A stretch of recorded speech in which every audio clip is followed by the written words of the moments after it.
بسم اللہ الرحمن الرحیم۔ السلام علیکم، کیسے ہیں میرے تمام فرینڈز؟ انشاءاللہ تعالی آج بھی میرے تمام فرینڈز ایمان کے نور سے بالکل روشن ہوں گے۔ کیا آپ جانتے ہیں عجوہ کھجور حضور اکرم صلی اللہ علیہ وسلم کی محبوب ترین کھجوروں میں سے تھی۔ یہ مدینہ منورہ کی عمدہ ترین، انتہائی لذیذ، مفید سے مفید تر، قیمتاً بہت ہی عالی اور اعلیٰ قسم کی کھجور ہے۔ حدیث میں اس کے متعلق آیا ہے کہ یہ جنت کی کھجور ہے، اس میں دوران سر سے لے کر قلب مرض تک کی شفا موجود ہے۔ صحیح حدیث میں آیا ہے کہ نہار میں اس کے 7 عدد کھانے سے زہر اور سحر سے حفاظت رہتی ہے۔ علماء نے لکھا ہے کہ اس کھجور کا درخت آپ صلی اللہ علیہ وسلم نے اپنے دست بابرکت سے خود لگایا تھا۔ تو آج ہم اسی بابرکت کھجور کے متعلق چند باتوں کو ڈسکس کریں گے۔ حضرت سعد بن ابی وقاص رضی اللہ تعالیٰ عنہ کہتے ہیں کہ میں نے نبی کریم صلی اللہ علیہ وسلم کو یہ فرماتے ہوئے سنا ہے کہ جو شخص صبح کے وقت کوئی اور چیز کھانے سے پہلے 7 عجوہ کھجور کھائے گا، اس کو اس دن کوئی زہر اور جادو نقصان نہیں پہنچائے گا۔ عجوہ مدینہ منورہ کی کھجوروں میں سے ایک قسم ہے جو سیمانی سے بڑی اور مائل با سیاہی ہوتی ہے۔ ہم مدینہ منورہ کی کھجوروں میں سب سے عمدہ اور اعلیٰ قسم ہے۔ یہ زہر سے مراد زہر وہی جو مشہور ہے شاید کہ جس کے کھانے سے انسان مر جاتا ہے، سانپ، بچھو اور اس جیسے دوسرے زہریلے جانوروں کا زہر بھی مراد ہو سکتا ہے۔ مذکورہ خاصیت یعنی دفاع سحر اور زہر ہونا اس کھجور میں اللہ تعالیٰ کی طرف سے پیدا کی گئی ہیں۔ جیسا کہ قدرت نے اعضائی قسم کی نباتات، دوسری جڑی بوٹیوں وغیرہ میں مختلف اقسام کی خاصیت رکھی ہے، یہ بات حضرت صلی اللہ علیہ وسلم کو بذریعہ وہی معلوم ہوئی ہوگی کہ عجوہ کھجور میں خاصیت موجود ہے، یا یہ کہ حضرت صلی اللہ علیہ وسلم کی دعا کی برکت سے اس کھجور میں یہ خاصیت ہے۔ عجوہ کا درخت حضرت صلی اللہ علیہ وسلم نے دست مبارک سے لگایا تھا۔ علامہ ابن اسیر کہتے ہیں کہ عجوہ سیمانی سے بڑی ہے، اس کا درخت خود نبی پاک صلی اللہ علیہ وسلم نے اپنے دست عطر سے لگایا تھا۔ چلیں اب ہم ذرا اس کو دیکھتے ہیں کہ جہاں تک 7 کے عدد کا تخصیص کا سوال ہے تو حضرت صلی اللہ علیہ وسلم سے سماعت پر موقوف ہے کہ آپ صلی اللہ علیہ وسلم نے 7 ہی کا عدد فرمایا اور سننے والوں نے اسی کو نقل کیا۔ نہ تو حضرت صلی اللہ علیہ وسلم نے اس کی تخصیص کی وجہ بیان فرمائی اور نہ ہی سننے والوں نے اس کو دریافت کیا، جیسا کہ رکعات وغیرہ کے اعداد کا مسئلہ ہے۔ حافظ ابن حجر رحمۃ اللہ علیہ فرماتے ہیں کہ 7 ہی کا عدد بہتر اور مناسب ہے، اس کی حکمت اور حقیقت اللہ تعالیٰ ہی بہتر جانتے ہیں۔ امام نووی رحمۃ اللہ علیہ فرماتے ہیں حضور صلی اللہ علیہ وسلم کا کھجور کی تمام اقسام میں سے عجوہ کو خصوصیت دینا اور پھر 7 کے عدد کے ساتھ مخصوص فرمانا یہ امور اسرار ہیں جن کی حکمت ہم تو نہیں سمجھ سکتے، لیکن جو کچھ نبی کریم صلی اللہ علیہ وسلم نے ارشاد فرمایا ہے اس پر ایمان رکھنا واجب ہے، اور یہی اعتقاد رکھنا چاہیے کہ عجوہ ہی کو برتری اور فضلت حاصل ہے اور اس میں بھی ضرور ہی کوئی حکمت شامل ہوئی ہوگی۔ آگے جا کر میں آپ لوگوں کو بتاؤں، حضرت عائشہ رضی اللہ تعالی عنہا سے روایت ہے کہ حضور اکرم صلی اللہ علیہ وسلم نے فرمایا عالیہ کی عجوہ کھجوروں میں شفا ہے اور وہ زہر وغیرہ کے لیے تریاق کی خاصیت رکھتی ہے، جبکہ اس کو دن کی ابتدائی حصے میں یعنی نہار منہ کھایا جائے۔ مدینہ منورہ کے اطراف کوبا کی جانب جو علاقہ بلندی پر واقع ہے وہ عالیہ یا اوالی کہلاتا ہے۔ اسی کی بنسبت ان کے اطراف میں جتنے گاؤں دیہات ہیں ان سب کو عالیہ یا اوالی کہتے ہیں۔ اسی سے میں نجد کا علاقہ بھی ہے اور اسی کے مقابل سندھ میں جو علاقہ ہے وہ نشیبی ہے اور اس کو سافلہ کہا جاتا ہے۔ اس سندھ میں تہامی کا علاقہ بھی ہے۔ اس زمانے میں عالیہ یا اوالی کا سب سے نزدیک والا گاؤں مدینے سے 3 یا 4 میل اور سب سے دور والا گاؤں 7 یا 8 میل کے فاصلے پر تھا۔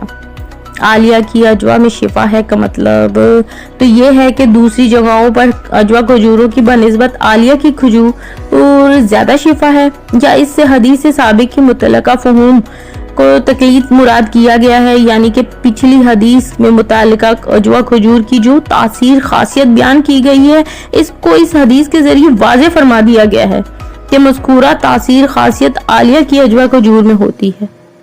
ام المومنین حضرت عائشہ رضی اللہ تعالی عنہا عجوہ کھجوروں کو دوران سر جو بہت ہی مشہور مرض ہے کے لیے استعمال کرنے کا حکم فرماتی ہیں۔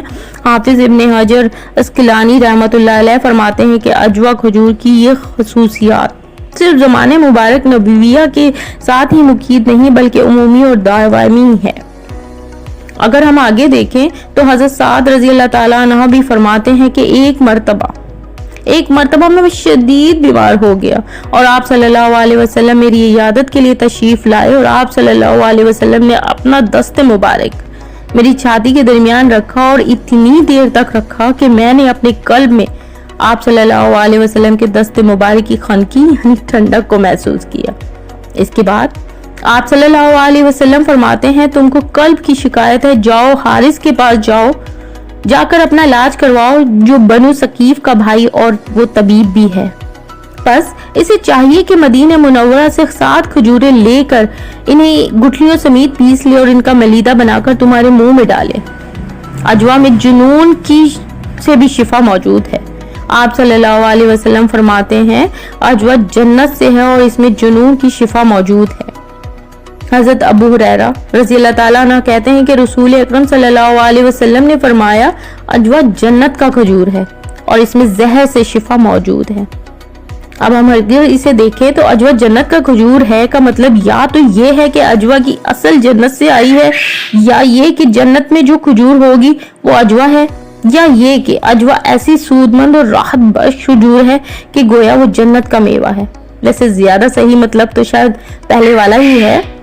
آگے ہم دیکھیں تو ایک روایت میں اور ہے کہ عجوہ جنت کا میوہ ہے۔ ان روایات میں عجوہ کی برکت مقصود ہے کہ عجوہ جنت کا میوہ ہے اور جنت کا میوہ یہ جنت کا کھانا تاب و تکلیف کو دور کرتا ہے۔ علامہ ابن قیم جوزی رحمۃ اللہ علیہ اس حدیث کو نقل فرماتے ہیں اور آگے تحریر کرتے ہیں بعض لوگوں کا خیال ہے کہ اس عجوہ سے مراد مدینہ منورہ کی عجوہ کھجوریں ہیں جو وہاں کی کھجور کی ایک عمدہ قسم ہے۔ اجازی کھجوروں میں سب سے عمدہ اور مفید ترین کھجور ہے۔ یہ کھجور کی اعلیٰ قسم ہے، انتہائی لذیذ اور مزیدار ہوتی ہے اور جسم کو قوت کے لیے موزوں ہے۔ تمام کھجوروں میں سب سے زیادہ رسدار اور عمدہ بھی یہی کھجور ہوتی ہے۔ حضرت ابو ہریرہ رضی اللہ تعالیٰ عنہ مزید آگے فرماتے ہیں کہ زمین پر جنت کی چیزوں میں سے 3 چیزوں کے علاوہ کچھ بھی نہیں۔ عجوہ کھجور کا پودا یعنی درخت، حجر اسود اور وہ برکت کی مقدار کثیر جو روزانہ جنت سے دریائے فرات پر اترتی ہے۔ علامہ عبدالرؤف مناوی رحمۃ اللہ علیہ اس حدیث کی شرح میں فرماتے ہیں کہ یہ عجوہ شکل و صورت اور نام میں جنت کی عجوہ کے مشابہ ہے، لذت اور مزے میں مشابہ نہیں۔ اس کے لیے جنت کا کھانا دینوی طعام سے مشابہ نہیں ہے۔ عجوہ آپ صلی اللہ علیہ وسلم کو محبوب تھی۔ حضرت عبداللہ ابن عباس رضی اللہ تعالیٰ عنہ فرماتے ہیں کہ تمر کی تمام قسموں میں محبوب ترین رسول صلی اللہ علیہ وسلم کے نزدیک عجوہ ہی تھی۔ اللہ پاک ہم سب کو مدینہ پاک میں عجوہ کھجور کا کھانا نصیب فرمائے، آمین آمین ثم آمین۔ یہ تھا عجوہ کھجور کی اہمیت اور خاصیت۔ ویسے تو عجوہ کے بارے میں اگر ہم کچھ لکھنے بیٹھیں یا پڑھنے بیٹھیں تو یہ تحریر اور تعریف بہت ہی کم لگے گی، مگر کوشش کی ہے کہ عجوہ کا مختصر مگر مکمل تعارف آپ لوگوں سے کروا سکوں۔ انشاءاللہ پسند آیا ہوگا تو دیر کیسی، جلدی سے کمنٹ میں بتا دیں آپ کو یہ انفارمیشن کیسی لگی ہو۔ اور یہ کیا یار، ابھی تک آپ لوگوں نے میرے چینل کو سبسکرائب نہیں کیا تو جلدی سے کر لیجئے۔ انشاءاللہ بہت جلد آپ لوگوں سے دوبارہ ملاقات ہوگی۔ جزاک اللہ، اللہ حافظ۔